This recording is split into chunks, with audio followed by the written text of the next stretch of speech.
ఓం సాయిరామ్. బాబా భక్తులందరికీ కూడా నమస్కారం అండి. అందరూ కూడా సుఖంగా సంతోషంగా ఎప్పుడూ కూడా ఆనందంగా ఉండాలి అని చెప్పి ఆ బాబాగారి తరపున నేను కూడా మనస్ఫూర్తిగా కోరుకుంటున్నాను.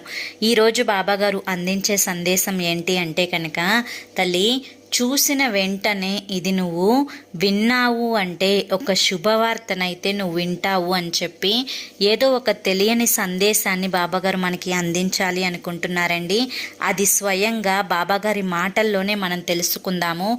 మరి మీరు ఆ వీడియో చూడాలి అనుకుంటే కనుక ఇక్కడ మీకు ఛానల్ నేమ్ కనిపిస్తుంది కదండి, @సాయి పిలుపు అని చెప్పి, దాని కింద ఉన్న టైటిల్ మీరు క్లిక్ చేస్తే స్వయంగా బాబాగారు అందించిన సందేశం మీరు వినొచ్చు.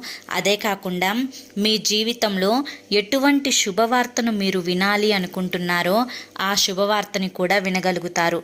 జీవితంలో మనకి బాబాగారి నుంచి వచ్చే ఏ సందేశమైనా ముఖ్యమైనదే.